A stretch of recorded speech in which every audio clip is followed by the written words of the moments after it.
Warahmatullahi wabarakatuh. Alhamdulillah, wassalatu wassalamu ala Rasulillah wa ala alihi wa sahbihi wa man wala. Subhanaka la ilma lana illa ma 'allamtana innaka antal alimul hakim wa tub 'alaina innaka antat tawwabur rahim. Alhamdulillah, puji syukur kita haturkan kepada Allah Subhanahu wa taala. Di pagi hari ini Allah masih memberikan kekuatan kepada kita untuk bisa bersama-sama menghadiri panggilan Allah, yaitu sholat subuh. Dan semoga apa yang kita lakukan pada pagi hari ini mendatangkan rahmat dan barokah Allah Subhanahu wa taala. Amin ya rabbal alamin. Yang kedua, salat beriring salam tidak lupa kita haturkan untuk Nabi Agung, Nabi kita Muhammad sallallahu alaihi wasallam. Kemudian seperti biasa kita masih tetap di tema yang sama, membahas tentang sosok Nabi Muhammad sallallahu alaihi wasallam. Sesuai dengan jadwal yang kita sampaikan, bahwasanya pagi hari ini kita akan membahas tentang pernikahan Nabi Muhammad sallallahu alaihi wasallam. Di saat beliau melakukan perjalanan dagang ke negeri Syam, maka setibanya dari perjalanan tersebut kurang lebih 2 bulan, beliau kemudian diinginkan oleh seorang wanita, yang wanita ini tidak lain adalah Khadijah radhiyallahu anha. Dan kalau kita melihat cara berdagang Rasulullah SAW, memang berbeda dengan cara dagang orang-orang Quraisy pada umumnya. Seperti yang kita tahu, di Al-Quran ada surat Al-Quraisy, ila fi Quraisy. Ini biasanya yang saya lihat di beberapa masjid atau mushola, biasanya beberapa imam, kalau di Al-Quran sih nggak ada, di luar Al-Quran itu ketika membaca ila fi Quraisy, itu biasanya fi-nya panjang, ila fi Quraisy. Padahal itu bukan fi yang dimaksud di, karena dalam bahasa Arab ada yang fi artinya di, fi nari di dalam neraka, fil jannah di dalam surga. Nah, ini biasanya barangkali ketika mendapatkan ilmunya dari mendengar, tidak melihat teks tulisan di Al-Qur'annya, maka ketika beliau atau dia menyebut fi, itu fi-nya dibuat panjang, li'ila fi Quraisy. Padahal fi-nya itu gabungannya dengan ilaf, al-ilaf. Al-ilaf itu artinya perdagangan, kebiasaan berdagang. Li'ila fi Quraisy, artinya pendek sekali, li'ila fi Quraisy, bukan li'ila fi Quraisy. Itu beberapa yang pernah kita lihat di lapangan demikian, tapi alhamdulillah tidak di masjid kita. Di masjid kampung biasanya, di masjid-masjid pelosok-pelosok. Nah, kebiasaan orang-orang Quraisy, Bapak Ibu sekalian rahimahumullah, mereka ini adalah berdagang, dan cara dagangnya Nabi Muhammad SAW jauh berbeda dengan cara berdagangnya orang-orang kafir pada zaman itu. Beliau ketika berangkat berdagang membawa barang dagangan dan sedikit sekali membawa dirham atau dinar. Bawa duitnya dikit, bawa modalnya dikit, yang dibawa barang-barang. Barang-barang yang ada di Palestina kira-kira dibutuhkan, maka beliau akan membawa barang-barang itu dari Mekah sebanyak mungkin menuju Palestina. Begitupun kalau sudah sampai Palestina, ada barang-barang yang hanya ada di Palestina, akan beliau borong, beli sebanyak-banyaknya, kemudian dibawa ke Mekah.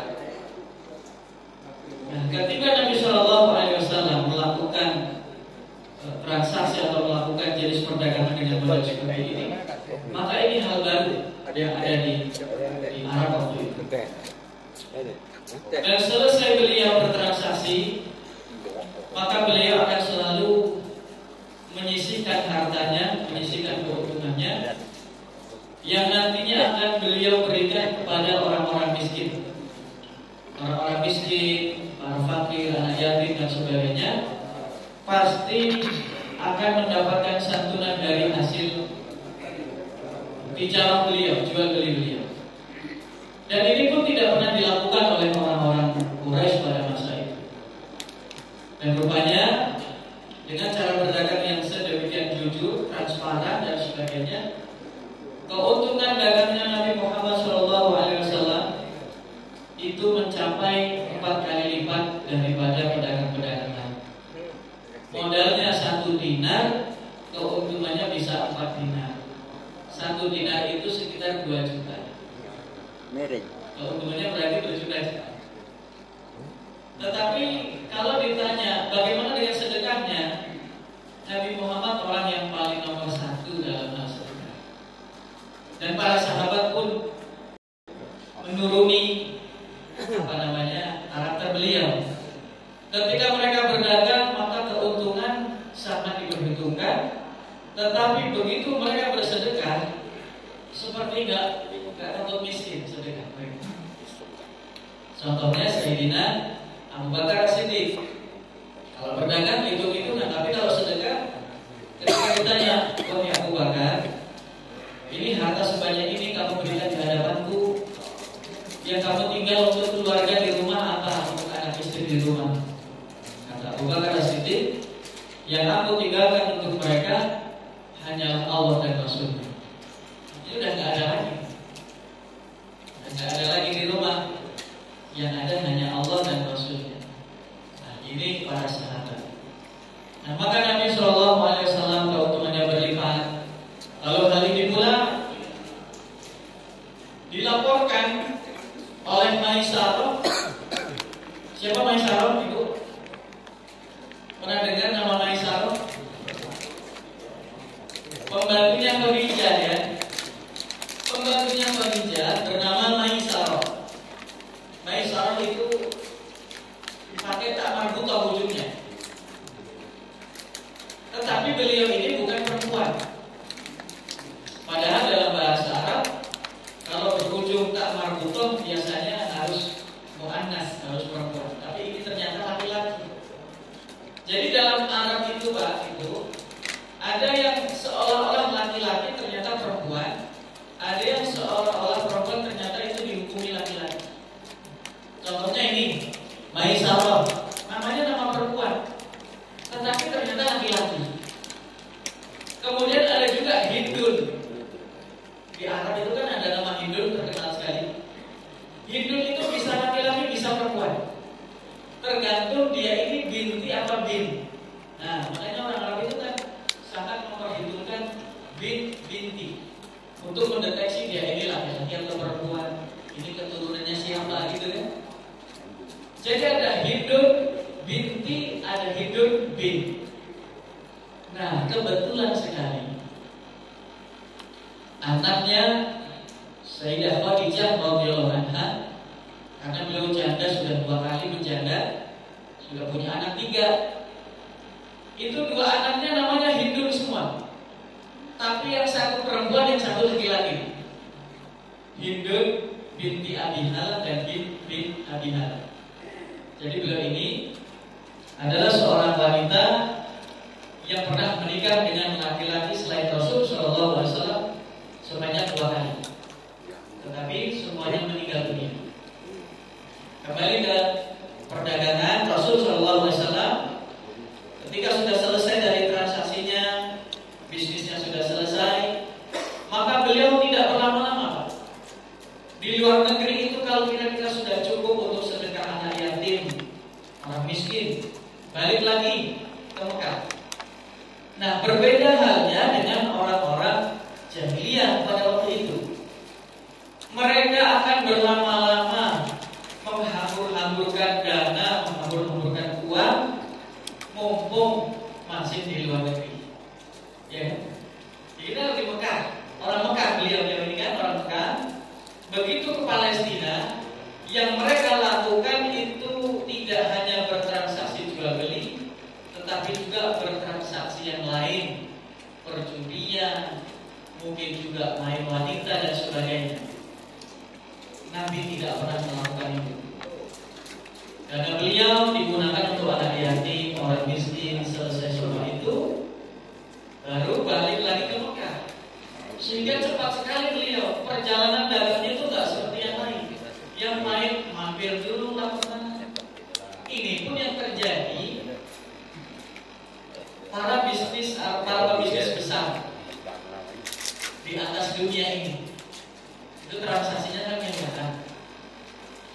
Orang-orang yang jauh dari Allah Subhanahu wa Ta'ala itu boro-boro mau ngurusin anak yatim, orang miskin. Yang ada transaksi, mungkin narkoba, mungkin transaksi wanita, mungkin yang lainnya, perjudian. Dan itu terjadi di atas muka bumi. Tapi Nabi Muhammad sejak 1400 tahun yang silam mengajarkan bahwasanya keuntungan itu untuk yang membutuhkan. Bapak Ibu sekalian yang dirahmati Allah Subhanahu wa Ta'ala, beliau kemudian pulang menuju Mekah, dan disitulah Khadijah mendapatkan laporan dari Maisarah, pembantunya, bahwasanya laki-laki ini luar biasa, keuntungannya berlipat, cara dagangnya pun berbeda daripada yang lain. Aku pun diperlakukan tidak seperti tangan kanan Khadijah yang lainnya. Perlakuan beliau kepadaku sungguh aku sangat dimuliakan. Dan yang membuat Khadijah sangat tertarik dengan Rasul adalah laporan bahwasanya Maisarah mendapatkan informasi dari muridnya pendeta Bukhairah. Muridnya pendeta Bukhairah menyebutkan bahwasanya orang yang istirahat di bawah pohon itu hanyalah seorang nabi atau seorang calon nabi. Nah, maka Maisarah mendapatkan informasi itu lalu dilaporkan kepada Khadijah. Wahai juraganku, aku dapat kabar dari seorang pendeta yang ada di Busra, yang dia ini mengatakan bahwasanya kalau ada orang istirahat di bawah pohon itu, pohonnya khusus, maka orang itu adalah nabi. Dan aku pun yakin bahwasanya Muhammad adalah seorang nabi, atau setidaknya calon seorang nabi. Nah, dari situlah Khadijah kemudian semakin tertarik, sampai akhirnya beliau meminta kepada, apa bahasa kita ya, mak comblang ya. Pada comblang itu dulu ada comblang dulu, namanya Nafisah binti Munia. Itu wanita Arab yang memiliki kelebihan di bidang itu. Jadi siapa yang udah mau nikah, siapa yang ini tahu ya, informasinya itu lengkap. Namanya Nafisah binti Munia. Khadijah radhiyallahu anha mendekatkan Nafisah dan meminta dengan kode-kode tertentu, tentunya tidak langsung karena beliau adalah wanita yang al-tahirah, menjaga harga diri, itu tidak kemudian vulgar menyampaikannya. Dengan kode-kode tertentu dan Nafisah langsung paham. Sehingga Nafisah beberapa waktu kemudian mendekat mengunjungi Nabi Muhammad SAW dan bertanya, "Ya Muhammad, limadza lam tatazawwaj?" Kenapa engkau belum menikah? Dari sisi usia 25 tahun adalah usia yang sudah sangat cukup.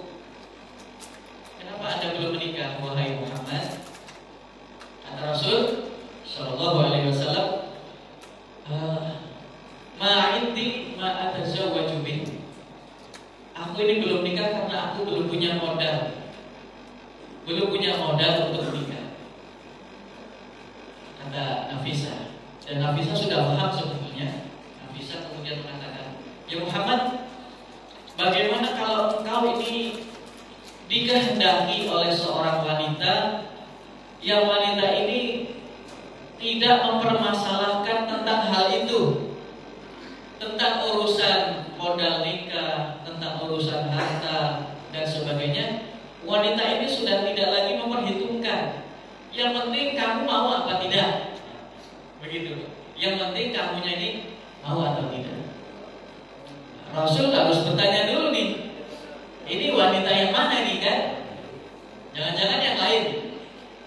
Nah, ternyata begitu ditanya, Mahia, siapa wanita itu? Atau Mahia, siapa wanita itu? Dia adalah Khadijah. Dia adalah Khadijah, juraganmu sendiri, bos besar. Bos besar kalau di perusahaan namanya apa?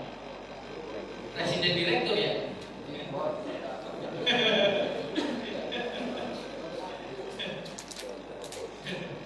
Presiden. Itu presiden direkturnya, juragan kita, juragan kamu sendiri. Kalau begitu berangkat, siap. Akhirnya mau gitu. Nabi Muhammad Shallallahu Alaihi Wasallam menerima tawaran tersebut. Maka beliau kemudian segera mengunjungi paman-pamannya. Ada Abu Thalib sudah wafat ya di masa ini. Sudah wafat beliau. Sudah wafat belum. Abu Thalib dikunjungi, Hamzah juga dikunjungi dan beberapa paman yang lain dikunjungi. Rupanya beliau ini Pak, ketika nikah itu kan maharnya 20 ekor unta. 20 ekor unta itu rupanya bukan milik beliau semua. Sebagian dibantu paman-pamannya, sebagian dibantu yang lain. Ya karena memang tadi ma'indi ma'atazawwaju bin. Aku belum punya modal untuk nikah. Meskipun pekerjaan beliau itu adalah pedagang, tapi karena memang belum cukup untuk itu, maka beliau mengatakan paman-pamannya bantu. Nih ada unta sekian ekor. Berangkatlah beliau dan pamannya dengan mahar 20 ekor unta muda. Nah, di sini disebutkan dengan sangat jelas 20 ekor unta muda. Bukan unta yang sudah uzur. Bukan unta yang akhiran. Karena ada Pak, unta yang akhiran itu ada. Ini dahulu pernah dilakukan oleh sahabat Nabi ketika perang. Itu ada semacam cekungan tanah begitu Pak. Yang cekungan tanah ini nggak bisa dilewati sebelum ditimbun. Mau nimbun pakai tanah, alangkah lama waktunya. Maka yang digunakan untuk menimbun lubang itu adalah unta-unta akhiran. Unta disembelih, udah nggak ini lagi, nggak produktif. Air susunya nggak ada, dagingnya juga mungkin sudah nggak enak lagi kan. Jangan kan unta Pak, lele udah besaran tuh Pak, dagingnya nggak enak. Iya nggak? Orang Jawa bilang sepo.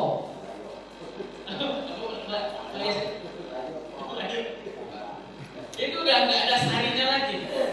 Nah, unta-unta akhiran itu ada, digunakan untuk nimbun itu dan dilewati kuda-kuda pasukan kaum muslimin. Nah, ini Nabi Pak Shallallahu Alaihi Wasallam maharnya 20 ekor unta muda. Tentunya harganya di atas.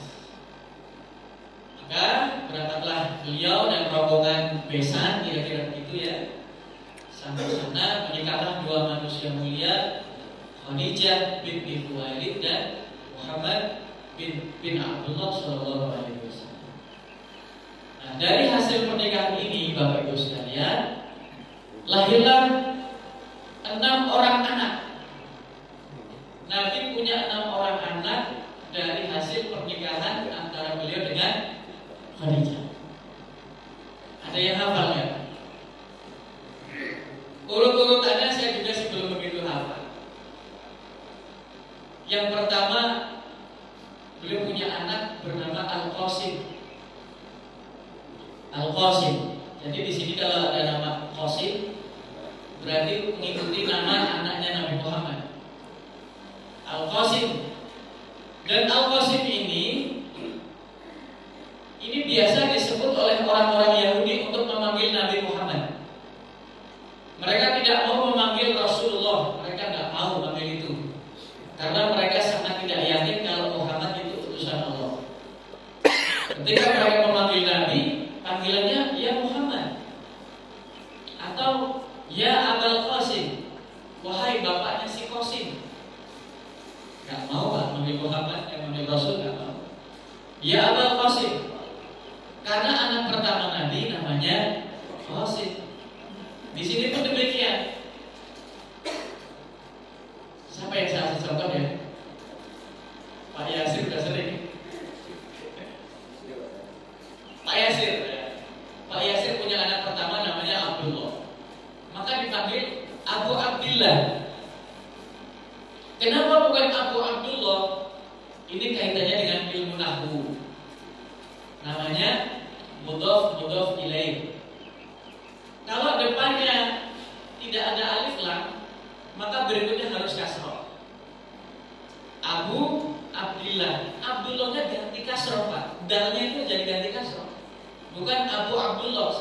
menyalahi aturan ilmu nahwu bahasa Arab. Jadi Abu Abdillah. Pak Yasir punya anak pertama namanya Abdullah, berarti boleh dipanggil Abu Abdillah. Nah, Nabi Muhammad punya anak pertama namanya Al-Qasim, dipanggil Abul Qasim. Kenapa tadi kok Abul Qasim pakai fathah? Karena orang Yahudi memanggil dengan huruf pertama ya. Kalau sudah ada kata ya di depan, maka harus fathah. Ya Abul Qasim, ya Rasulullah. Kalau kita Rasulullah Indonesianya, kalau Arabnya harus lamnya ke atas. Ya Rasulullah, ya, harus fathah. Nah, ya Abul Qasim, anak pertamanya Qasim. Anak kedua, beliau memberi nama sebagaimana nama ayah beliau. Siapa? Abdul. Anak kedua Abdullah. Selanjutnya wanita semua. Ruqayyah. Ruqayyah ini kan bahasa Arabnya ya. Kalau sudah sampai Jakarta menjadi Rogaye. Iya enggak? Orang Betawi itu. Makanya ada dikenal Mbok Rogaye. Mbak Ruqayyah gitu bahasa Jawanya kan Mbak Mbok itu. Mbok Rogaye, padahal Ruqayyah. Ruqayyah, Ummu Kulthum, Zainab, Fatimah. 4 wanita, 2 laki-laki. Lalu nanti punya lagi Ibrahim, tapi bukan dari Khadijah. Ibrahim itu dari Maria Al-Qibtiyah, wanita Mesir yang dihadiahkan dari Raja Mesir kepada Rasul Shallallahu Alaihi Wasallam. Nah, beliau juga punya 3 anak tiri, tadi 2 hidup dan satunya lagi saya lupa namanya, setahu saya namanya Atik. Jadi anak beliau itu yang anak tirinya 3, anak kandungnya 7 dari 10. Tetapi yang laki-laki, Bapak Ibu sekalian, semuanya wafat di usia yang masih sangat muda, masih kecil, sudah wafat. Ketika Ibrahim wafat, itu kan Nabi sedih bukan main. Nabi sedih, Abu Lahab gembira, Abu Lahab. Oh, berarti Muhammad sudah nggak ada lagi yang berusin risalah kenabiannya. Risalahnya itu turun-temurun. Kan risalah kan dari Allah Subhanahu Wa Taala. Risalahnya Abu Lahab, risalahnya sudah habis. Ibrahim sudah wafat, anak laki-lakinya sudah nggak ada semua. Maka turunlah surat Al-Kautsar yang menyebut di ayat terakhir itu Inna syani'aka huwal abtar. Muhammad, yang mencaci kamu, yang menghina kamu, itulah yang abtar, itulah yang terputus. Abu Lahab terputus dari rahmat Allah Subhanahu Wa Taala, wafat dalam keadaan kafir, dan matinya itu Pak, itu matinya sangat dihinakan Allah Subhanahu Wa Taala. Dia itu sakit, Abu Lahab itu sakit, di dalam kamarnya dia sudah tidak bisa lagi bergerak. Tubuhnya mengeluarkan aroma yang sangat tidak sedap, sampai keluarganya tidak mau mendekat karena aroma yang sangat busuk itu. Sehingga untuk proses pemakamannya pun Allah hinakan. Keluarganya melempari kamarnya Abu Lahab dengan batu, sampai kamar itu penuh dengan batu, sehingga terkubur dengan cara seperti itu. Baru-baru ini informasinya masih segar di ingatan kita. Seorang laki-laki Turki yang merubah azan dari bahasa Arab ke bahasa Turki. Pak Yusuf masih ingat namanya kan? Mustafa Kamal ya, Ustaz. Nah, Mustafa Kamal Atatürk itu yang merubah dulu kan. Bahasa Arab dihapus. Azan yang tadinya bahasa Arab seperti azannya beliau ini, azannya bagus. Itu kok dirubah pakai bahasa Indonesia. Kan aneh kan? Ini pernah kejadian.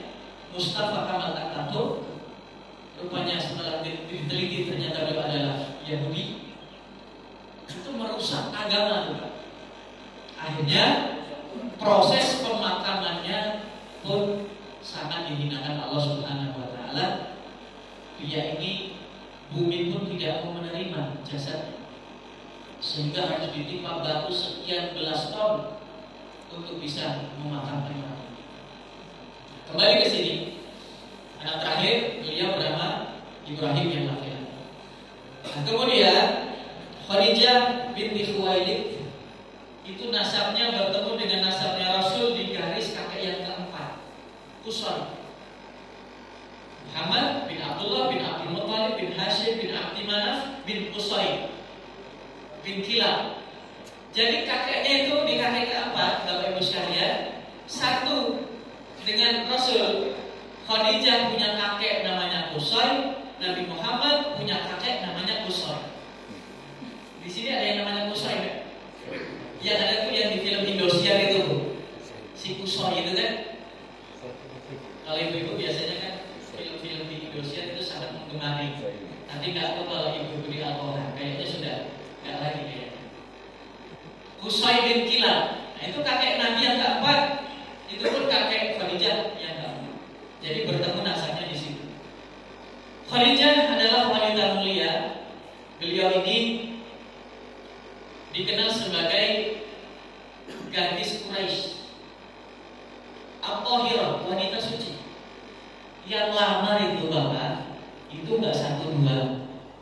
Yang melamar kepada Khadijah itu banyak, berdatangan para pembesar, orang-orang bernasab mulia itu datang ingin melamar Khadijah, tetapi semuanya tidak masuk kriteria. Khadijah itu wanita berpengalaman, transaksinya luar negeri beliau, kafilah dagangnya juga besar, sehingga beliau ini tidak mudah terpengaruh dengan gaya laki-laki. Ya, kayak kita semua ini, gaya laki-laki itu kan ya begitu kira-kira. Khadijah pengalaman, ini paling tampannya bertahan sekian minggu, ini paling kegagalannya bertahan sekian bulan. Khadijah tidak terpengaruh dengan hal itu. Beliau lebih ingin sesuatu yang spesial daripada sekedar yang kulit-kulit.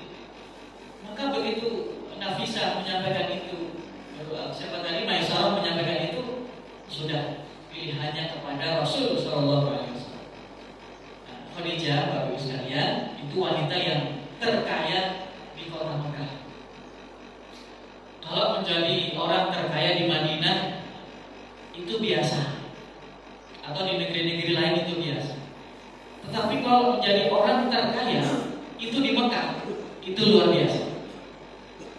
Maka ketika orang-orang ingin menyaingi hartanya Khadijah, mereka tidak bisa berangkat sendirian.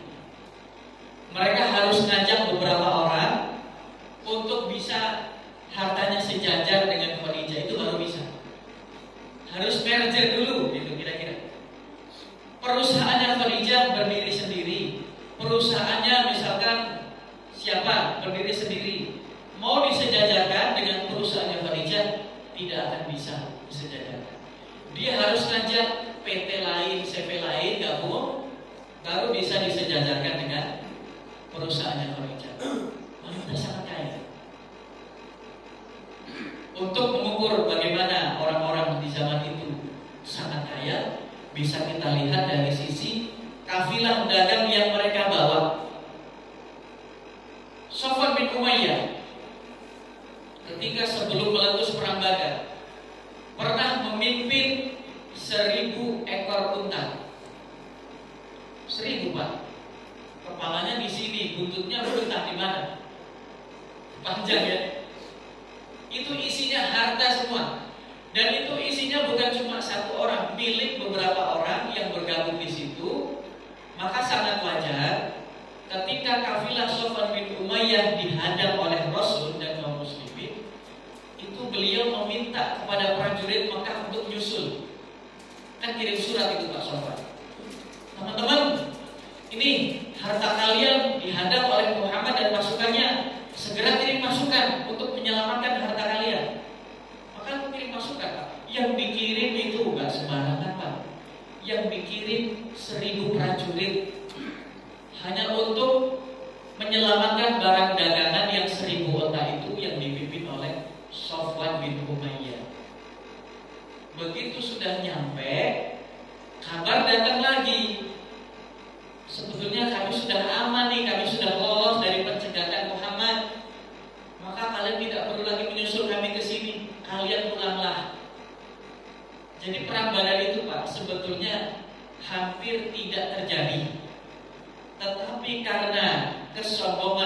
Jahal sudah dikasih tahu oleh Sofwan, gak usah nyusul, kami sudah selamat, harta kalian aman, gak usah pulang ke sini, gak usah ke sini, kembalilah ke sana.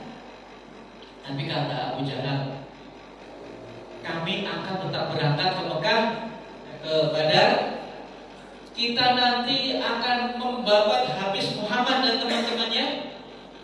Kita nanti akan berpesta pora 3 hari 3 malam di Badar. Kita akan minum khamar dan akan dihibur dengan wanita-wanita. Itu kata Abu Jahal. Sudah punya keinginan begitu. Begitu sampai Badar, ternyata malaikat pada turun. Allah berdoa istighatsah. Tastaghithuna rabbakum fastajaba lakum anni mumitukum bi alfin minal malaikati murdifin. Ayatnya begitu. Nabi istighatsah, Pak. Istighatsah itu kan doa dengan sangat sungguh-sungguh, ya. Istighatsah pakai ta, bukan pakai shin. Terkadang di spanduk-spanduk itu karena tidak melihat tulisan Arabnya bagaimana, itu pakai shin. Jadi istighatsah, bukan istighatsah, istighatsah pakai ta. Allah sebutnya begitu di Al-Quran. Tastaghithuna rabbakum fastajaba lakum. Jadi sekarang kalau mau bikin spanduk, kok ada bahasa Arabnya di situ, kita tanyakan dulu kepada yang tahu. Ini pakai ta, apa pakai shot, apa pakai shin, nah gitu. Sehingga dalam tulis ayatnya betul tepat. Istighatsah. Nabi istighatsah pada waktu itu, dan ternyata Jibril memimpin pasukan. Beliau menggunakan kudanya bernama Khaisum, seingat saya, Khaisum. Maka ketika orang-orang kafir mendengar kok ada suara-suara yang asing, mereka langsung lari. Termasuk iblis. Iblis kan waktu itu ikut juga perang di perang Badar. Begitu iblis lihat ada malaikat yang pada turun, iblis lari. Waduh, cemen. Iblis lari, Pak. Padahal sebelumnya itu memotivasi. Ayo kalian berperanglah melawan Muhammad dan pasukannya. Jumlah kalian itu lebih banyak dari mereka.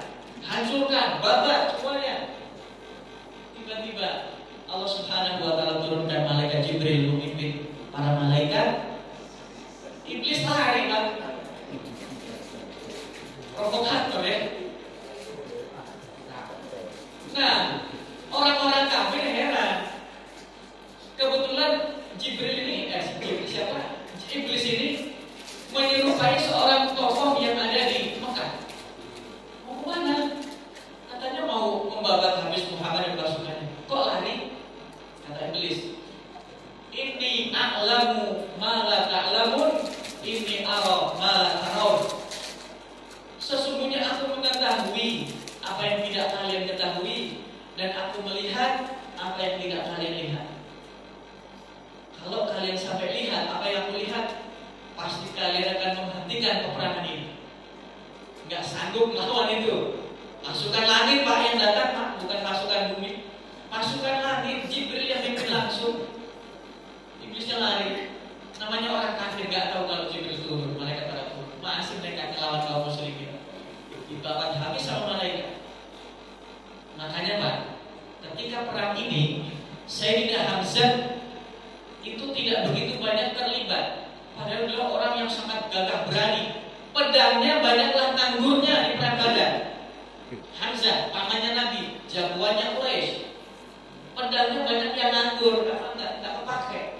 Baru mau cabut, kepala udah lepas. Malaikat yang kerja, malaikat yang bermain di perang Badar ini. Dan karena Nabi doanya luar biasa itu, maka di tahun berikutnya kan Hamzah mengusulkan, ya Rasulullah, di perang Badar kemarin pedang saya nganggur ya Rasulullah, nggak aku pakai.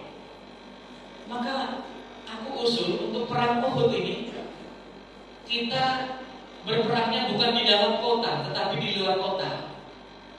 Pada awalnya, Pak, perang Uhud itu tadinya Rasul mimpinya itu disarankan agar perang di dalam kota, supaya ibu-ibu bisa dilibatkan, punya mungkin ulekan cabai bisa dilempar ke prajurit musuh, ya kan? Punya sapu, dilempar sapunya. Senjata apapun bisa digunakan kalau perang dalam kota. Dan Rasul itu lebih condong ke yang itu. Kita bertahan saja, kita sambut musuh di dalam kota Madinah. Anak-anak bisa kita libatkan, ibu-ibu juga. Nah, Hamzah dan beberapa orang itu mengusulkan, ya Rasulullah, pada kami banyak anggur kemarin di Badar, kami usul kita song-song mereka, kita hadapi mereka. Rasul mau saja. Disitulah mimpi Rasul terbukti, Pak. Hamzah wafat di situ. Mus'ab bin Umair wafat di situ. Orang-orang hebat wafat di situ. Berapa? 70 sahabat hebat Nabi Muhammad terbunuh di situ, syahid di situ. Nah, inilah kisah tentang Nabi Muhammad SAW menikah dengan seorang wanita bernama Khadijah. Pekan kemarin saya tidak dengar ada alarm berbunyi. Sekarang saya dengar, tadi bunyi kayak gitu. Jadi kira-kira berapa menit lagi nih, bapak-bapak, ibu-ibu? 5, 10? 5 menit, Pak Haji ya? Berapa menit Pak Isra?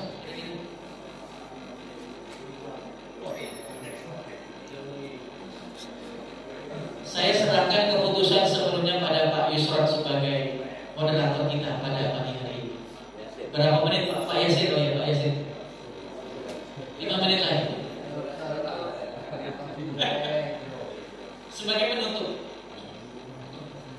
Aisyah radhiyallahu anha adalah seorang wanita cerdas yang beliau itu pernah menyampaikan unek-uneknya kepada Rasul. Unek-uneknya kepada Rasul.